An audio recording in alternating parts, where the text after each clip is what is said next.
So Africa's largest oil producer and one of the top gas exporters is currently going through one of its worst periods of energy crisis. Electricity supply in Nigeria is very poor as system collapse becomes more frequent. Power companies say more than ₦1 trillion is owed by consumers, while a new tariff regime that wipes out subsidy in the sector drives up how much Nigerians pay for epileptic power supply.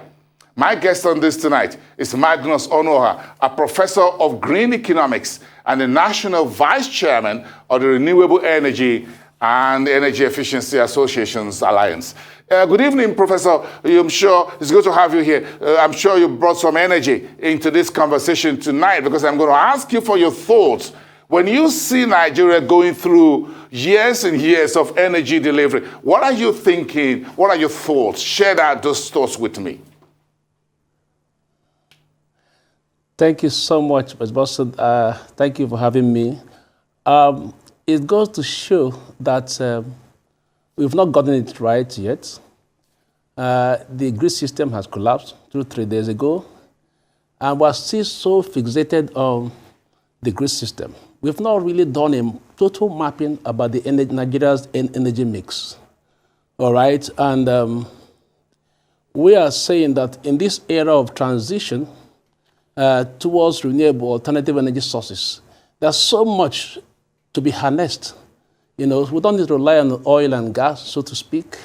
Like I said earlier, it is still relevant in the current mix, but a situation where we are still oscillating between 4,000 to 5,000 or 6,000 megawatts, and we have out of 200 million Nigerians, the energy poverty line, it is still there. It is not on the curve. It's still, the possibility of it going down is not there. So we need to cohere. We need to look at the mix holistically, whether it's the renewable, the green hydrogen. And this is not about scoping study. We have done the peripheral scoping study about the solar, the wind, but we need to go back to get the real data and be very serious. Well, we live in the equator. We live in the equator.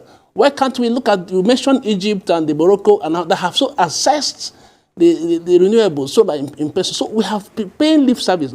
Yes, in 2016, the government made an effort to mainstream renewables into national life by giving PPA agreement for 14 countries, for 14 companies. But as I speak to you, not up to 2 of them are into financial closures. So we need to be very serious. What has happened now has initially, look at it, Nigeria is an oil importing country. We're not oil producing.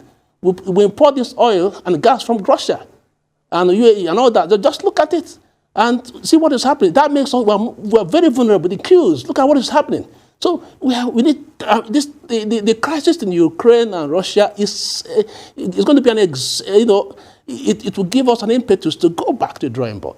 We need to look at diversify the mix.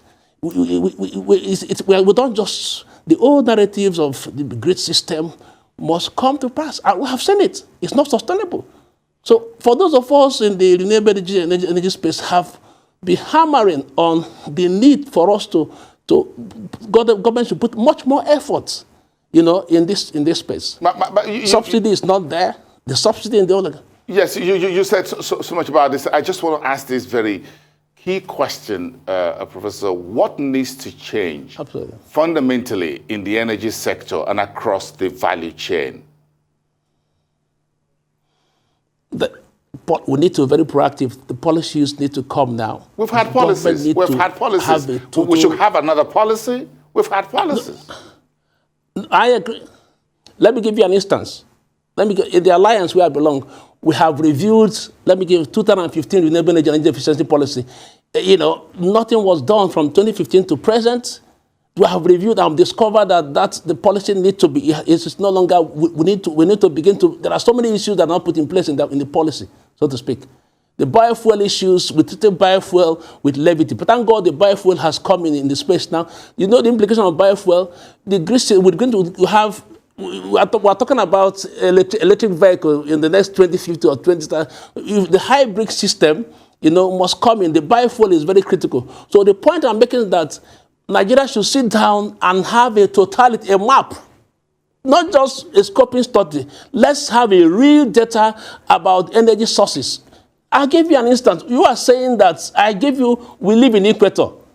When we live, what's the implication of living in equator? Why haven't we harnessed this? Why haven't we harnessed it? Why is Morocco, the MENA region, harnessing this, and what is the problem? So it's a function of leadership, the political will to do what? You know, the entrenched system. For those of you who have been in oil and gas, they have found it difficult to look at the alternative. The problem is the entrenched system. We have refused to move out of the old system. And that's why in this era of transition, I told you about energy transition. It used to be straw in those days, for straw to wood, from wood to oil, from wood to coal, from coal to oil and gas, fossil fuel, renewable. So we need to begin to look at holistically. So it's not just, let's not be fixated. I mentioned it 3 weeks ago that the grid system will fail. And just look at what's happening. So that's what I'm asking it's not you. Something, we don't treat this thing with levity. Professor Onuoha, that's what I'm asking you. Here we are, cap in hand, begging you guys in the renewable energy space. Yeah. If you guys have an immediate solution, something that's a game changer to get Nigeria out of this crunching energy deficit, where is the long-hanging fruit? Will you guys save us? I'm giving you an SOS. Absolutely. The game changer is why?